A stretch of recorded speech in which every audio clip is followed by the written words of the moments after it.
Good morning class here. This is your chapter number 29, lecture number 3. जो power होती है parliament की, उन पावर के बारे में यहाँ पर डिस्कस किया जाएगा। सबसे पहली पावर होती है लेजिस्लेटिव पावर। पार्लियामेंट जो होता है, सबको हमने आपको बता चुके हैं, हाईएस्ट लॉ मेकिंग बॉडी है और ये सभी और सब्जेक्ट पर लॉ बनाती है, जो कि आपकी यूनियन लिस्ट, कॉन्करेंट लिस्ट और रेजुडरी सब्जेक्ट है। बेटा रेजुडरी सब्जेक्ट वो सब्जेक्ट होते हैं जो किसी भी लिस्ट में नहीं आते हैं, ठीक है। लॉ जो है वो बिल के फॉर्म में इंट्रोड्यूस किया जाता है और लेजिस्लेचर के अप्रूवल के बाद ही लॉ बन जाता है, ठीक है। मनी बिल या और ऑर्डिनरी बिल और कॉन्स्टिट्यूशन अमेंडमेंट बिल्स, ठीक है, ये कोई भी हो सकता है जो आपका लेजिस्लेशन में इंट्रोड्यूस किया जाएगा। तो लेजिस्लेटिव प्रपोजल जो है किसी बिल के लिए मनी बिल के अलावा वो इनिशिएट किए जा सकते हैं दोनों हाउस में। यानी केवल जो मनी बिल होगा वो लोकसभा में इनिशिएट किया जाएगा, राज्यसभा में कभी नहीं किया जाता है, ठीक है। दोनों हाउस के अप्रूवल की ज़रूरत होती है, नेसेसरी होता है किसी बिल के पास होने के लिए। अगर कहीं पर डिफरेंस है, आपके लोकसभा और राज्यसभा के ओपिनियन में डिफरेंस है किसी भी बिल को लेकर, ठीक है, और या किसी भी लेजिस्लेटिव मैटर को लेकर, मनी बिल को छोड़कर मेजॉरिटी वोट जो है वो लिया जाता है जॉइंट मीटिंग में। यानी फिर लोकसभा और राज्यसभा की जॉइंट मीटिंग बुलाई जाएगी और इस जॉइंट मीटिंग को प्रेसिडेंट कॉल करता है और उसके बाद वहां पर वोटिंग करी जाती है। इसके बाद अभी ये जो बिल किस तरह से लॉ बनता है ये हम लास्ट में पढ़ेंगे। उसके बाद power to control the executive. Executive को कंट्रोल करने की जो पावर होती है वो भी आपकी लेजिस्लेचर के पास किस तरीके से होती है या पार्लियामेंट के पास किस तरह होती है। काउंसिल ऑफ मिनिस्टर जो होते हैं वो रेस्पॉन्सिबल होते हैं पार्लियामेंट के, ठीक है। इंडिविजुअल रेस्पॉन्सिबिलिटी या उनकी जो रेस्पॉन्सिबिलिटी होती है वो नहीं होती, बल्कि वो कोलेक्टिवली किसके लिए रेस्पॉन्सिबल होते हैं, आपके पार्लियामेंट के लिए, ठीक है। पार्लियामेंट कंट्रोल करती है एग्जीक्यूटिव को, उनसे क्वेश्चन करके मिनिस्टर्स से उनकी पॉलिसीज के बारे में या जो भी एक्शन उन्होंने लिया है। मिनिस्टर जो है क्वेश्चन जो उनसे किए जाते हैं, तो क्वेश्चन जो आपका क्वेश्चन आवर होता है दोनों हाउस में, पॉलिसी से रिगार्डिंग और प्रोग्राम से रिगार्डिंग गवर्नमेंट के, उसमें आंसर करते हैं और मेंबर इंफॉर्मेशन लेते हैं, पॉइंट आउट करते हैं अगर डिफेक्ट होता है गवर्नमेंट की फंक्शनिंग में। अगर मिनिस्टर फेल हो जाते हैं सेटिस्फैक्ट्री आंसर देने के लिए उनके क्वेश्चंस का, तो लोअर हाउस एक वोट नो कॉन्फिडेंस जो है उनके अगेंस्ट में पास कर सकता है, ठीक है। और in case minister has to resign, ठीक है। उसके बाद आता है फाइनेंशियल पावर। एनुअल बजट होता है सेंट्रल गवर्नमेंट का, वो पार्लियामेंट के थ्रू पास किया जाता है। तो बजट जो होता है वो एक शो करता है डिटेल्स को कि कितना एक्सपेक्टेड इनकम होगी गवर्नमेंट की और किस मैनर में उस पैसे को खर्च किया जाएगा, ठीक है।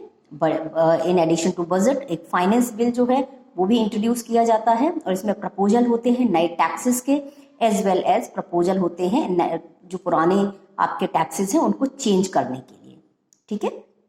तो जो प्रपोजल होते हैं वो अप्रूव किए जाते हैं by the legislature, failing which the government has to resign. Otherwise government को क्या करना, अगर फेल हो जाती है गवर्नमेंट तो उसको उसे रिजाइन करना होता है। Power to amend the constitution. Legislature के पास पावर होती है, पार्लियामेंट के पास पावर होती है कॉन्स्टिट्यूशन को अमेंड करने की। कुछ आर्टिकल हैं जो कॉन्स्टिट्यूशन के वो अमेंड किए जा सकते हैं सिंपल मेजॉरिटी से दोनों हाउस की, और कुछ मेजर पोर्शन जो है कॉन्स्टिट्यूशन को उनको अमेंड करने के लिए 2/3 यानी 2/3 बहुमत जो है वो दोनों हाउसेस का जरूरी होता है, ठीक है। अमेंडमेंट के मैटर पर कॉन्स्टिट्यूशन ने जो है इक्वल पावर दी है दोनों हाउसेस को, यानी लोकसभा और राज्यसभा दोनों को इक्वल पावर्स हैं। अगर इंटरनेशनल ट्रेडीज की बात करते हैं और ट्रेड एग्रीमेंट की बात करते हैं उसमें भी पार्लियामेंट की कंसेंट की रिक्वायरमेंट जरूरी है।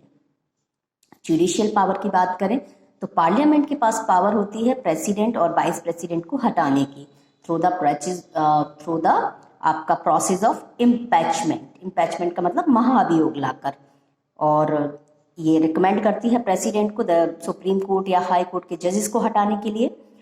सिमिलर रिकमेंडेशन ये कह सकता है आपके चीफ इलेक्शन कमिश्नर को, ऑडिटर को या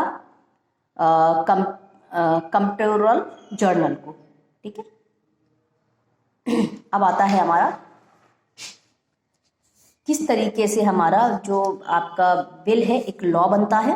देखिए, ordinary bill has to pass through the following stage. एक ऑर्डनरी बिल होगा, उसको इन स्टेज से गुजरना होता है। साधारण बिल है, मान लीजिए कोई भी ऑर्डनरी बिल है, वो आपका कोई भी मिनिस्टर या कोई भी प्राइवेट मेंबर मतलब दोनों हाउस के पार्लियामेंट में, मतलब लोकसभा या राज्यसभा में कहीं भी इंट्रोड्यूस हो सकता है, जो साधारण बिल होगा। मिनिस्टर या प्राइवेट मेंबर इंट्रोड्यूस करता है बिल को, एक्सप्लेन करता है। सबसे पहले रीडिंग होती है ऑब्जेक्ट को कि इस बिल के ऑब्जेक्टिव क्या हैं, और अगर हाउस उसके फेवर में होता है बिल के, तो ये नेक्स्ट स्टेज पर जाता है। तो इंट्रोडक्शन जो होता है बिल का, वो कहलाता है first reading of the bill. अब आता है सेकेंड रीडिंग। सेकेंड रीडिंग आपका जो इस स्टेज पर जर्नल डिस्कशन होता है बिल के ऊपर, ठीक है। क्लॉजेस बाय क्लॉजेस का डिस्कशन किया जाता है बिल का, और दोज जो फेवर में होते हैं रीजन देते हैं कि why it should be accepted, और जो अपोज में होते हैं वो इसकी वीकनेस को सामने लेके आते हैं। और डिस्कशन के बाद जो बिल होता है वो वोटिंग के लिए आता है। और कभी कभी जो होता है, sometime bill is sent to, एक कमेटी सिलेक्ट होती है, ठीक है, कभी कभी कमेटी के पास भेज दिया जाता है एक जर्नल डिस्कशन के लिए, ठीक है। रिपोर्ट सबमिट करी जाती है, वो कमेटी जो डिस्कस करती है, तो उसके बाद उस रिपोर्ट को क्या करते हैं, सबमिट करते हैं। क्लॉज बाय क्लॉज डिस्कशन होता है और उसके बाद वोटिंग होती है। थर्ड रीडिंग जो होती है ये फाइनल रीडिंग होती है, ठीक है, which is put to vote. जब वोट से पहले माइनर मिस्टेक्स जो होती हैं, अगर ऐसी कहीं होती है तो उसको दूर कर लिया जाता है। It is passed by simple majority, simple majority से पास हो जाता है। फिर दूसरे हाउस को भेजा जाता है। बिल जब एक हाउस से पास हो जाता है, यानी अगर लोकसभा से पास हो गया तो राज्यसभा भेजा जाएगा, राज्यसभा से पास हो गया तो लोकसभा भेजा जाएगा, ठीक है, दूसरे हाउस को भेजा जाएगा। बिल जो होता है यहाँ पर सेम स्टेज से गुजरता है दूसरे हाउस में भी, और उसके बाद ये दूसरे हाउस से जब पास हो जाता है तो उसे प्रेसिडेंट के एसेंट के लिए, यानी साइन के लिए भेज दिया जाता है, उनके अप्रूवल के लिए। प्रेसिडेंट फाइनली जो बिल होता है लॉ बनता है अगर प्रेसिडेंट इसको अपनी सहमति दे देता है, अपने साइन करता है। प्रेसिडेंट चाहे तो इसको अपने पास रख सकता है, इसको रिटर्न भी कर सकता है हाउस को, इसको कंसीडर कर दिए।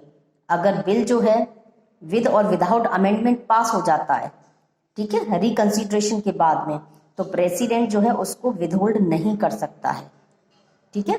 अगर in case of disagreement between two houses, अगर दोनों हाउसेज के बीच में डिसएग्रीमेंट है इसको लेकर और डेडलॉक है, तो इसको रिजॉल्व करने के लिए आपका ज्वाइंट सेशन बुलाया जाएगा दोनों हाउसेज का, और जो होता है लोकसभा स्पीकर जो होता है वो इसको प्रोसीड करेगा। मनी बिल जो है केवल और केवल लोकसभा में इंट्रोड्यूस किया जाता है। राज्यसभा को इसे 14 दिन के अंदर वापस करना होता है। अपर हाउस कुछ चेंजेस को सजेशन दे सकता है, और अगर एक्सेप्ट नहीं किए जाते हैं चेंजेस को तो lower house send it to the president, फिर इसको प्रेसिडेंट को भेज दिया जाता है, और प्रेसिडेंट को उसको साइन करना होता है। जॉइंट सेशन का कोई भी प्रोविजन नहीं होता है मनी बिल के लिए, ठीक है। ये आज आपका चैप्टर फिनिश हुआ। इसकी एक्सरसाइज को आप खुद करने की कोशिश करेंगे और हम फिर इसको आपको टैली करवाएंगे।